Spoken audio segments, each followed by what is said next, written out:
Assalamualaikum warahmatullahi wabarakatuh.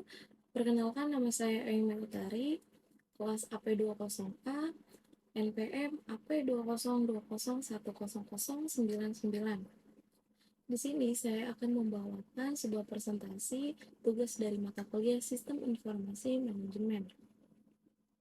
Nah, kita langsung saja ke presentasinya, yaitu tentang tanggapan keputusan.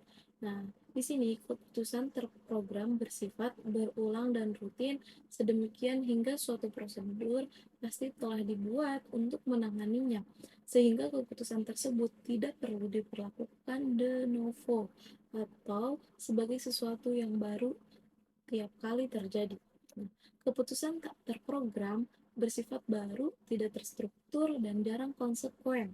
Nah, kriteria pengambilan keputusan ini yaitu dalam sebuah pandangan alternatif pada kriteria pengambilan keputusan adalah pemuasan. Pandangan ini berasal dari model keperlakuan deskriptif yang mengatakan bahwa para pengambil keputusan tidak mengetahui semua alternatif dan harus mencarinya. Mereka tidak sepenuhnya rasional atau menyeluruh dalam pencariannya. Mereka menyederhanakan faktor-faktor yang harus dipertimbangkan dan karena itu mengurangi banyak hal yang harus dipertimbangkan. Anggapan konsep pemuasan lebih merupakan rasionalitas terbatas daripada rasionalitas lengkap. Nah, para pengambil keputusan hanya memiliki kemampuan kognitif atau kesadaran terbatas untuk menyerap alternatif dan atau akibat-akibatnya.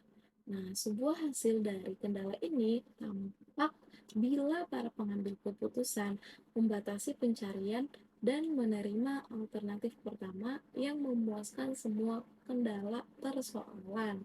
Nah, selanjutnya relevansi konsep keputusan terhadap perancangan sistem informasi manajemen. Nah, sistem informasi manajemen berdasarkan komputer berguna baik dalam sistem tertutup maupun sistem terbuka. Dalam keputusan tertutup, komputer bertindak sebagai sebuah alat penghitung untuk bisa menghitung hasil optimum. Di dalam model terbuka, komputer bertindak sebagai pembantu bagi manusia pengambil keputusan dalam menghitung, menyimpan, mencari kembali, menganalisis data, dan sebagainya. Rancangan tersebut memungkinkan manusia pengambil keputusan mengalokasikan tugas bagi dirinya atau pada komputer. Terbatasnya manusia pengambil keputusan dalam organisasi di samping efisiensi relatif dari pengolahan manusia atas keputusan berarti bahwa sistem informasi manajemen harus memprogram sebanyak mungkin keputusan. Bila keputusan tidak dapat sepenuhnya diprogram, maka yang mungkin adalah pemrograman sebagian. Nah, dalam kasus ini, aturan yang telah ditentukan sebelumnya digunakan sampai batas tertentu dan kemudian keputusan lanjutannya diserahkan pada seorang manusia pengambil keputusan. Nah, sistem informasi manajemen harus dirancang untuk memonitor keputusan terprogram dan untuk mengenal keputusan yang nampaknya tak dapat diterapkan oleh aturan keputusan atau yang nampaknya tidak memberikan hasil sesuai rencana. Keputusan terprogram biasanya tidak terstruktur. Untuk ini, sistem informasi manajemen menyediakan bila mungkin seperangkat alat dengan mana para pengambil keputusan dapat menstruktur proses pengambilan keputusan. Nah, untuk persoalan tak terprogram berulang, sistem informasi manajemen dapat dirancang dengan penstrukturan sebagian untuk mempercepat pengolahan sisanya oleh manusia. Selanjutnya, model keperilakuan pada pengambilan keputusan keorganisasian. Metode pengambilan keputusan yang rasional memang merupakan metode yang diunggulkan oleh berbagai pihak, tetapi hasil keputusan yang dihasilkan tidak selamanya benar, dalam artian tidak dapat mengubah situasi menjadi lebih baik atau memberikan keuntungan yang diharapkan. Bahkan mungkin terdapat keputusan yang sifatnya merugikan. Hal ini dibuktikan dengan adanya organisasi yang merugi dan gulung tikar. Dengan alasan tersebut, maka dapat diambil kesimpulan bahwa tidak selamanya pengambilan keputusan rasional membuahkan hasil yang diharapkan. Nah, ketidakberhasilan dalam pengambilan keputusan tersebut disebabkannya adanya prakondisi yang tidak dapat dipenuhi.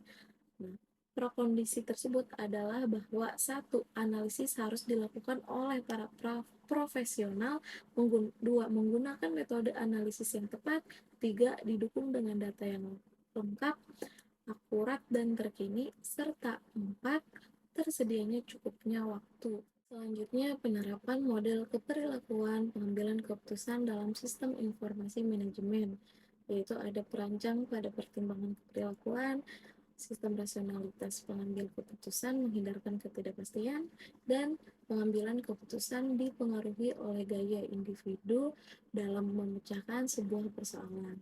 Nah, terakhir, relevansi metode keputusan pada perancangan sistem informasi manajemen. Nah, setiap keputusan senantiasa melibatkan penggunaan metode atau cara, baik itu metode pengumpulan data dan informasi, metode identifikasi, penelusuran masalah dan penyebab, metode analisis alternatif, keputusan, metode pengumpulan hasil, dan metode monitoring evaluasi pelaksanaan keputusan. Nah, sampai di sini presentasi dari saya. Kurang lebihnya saya mohon maaf.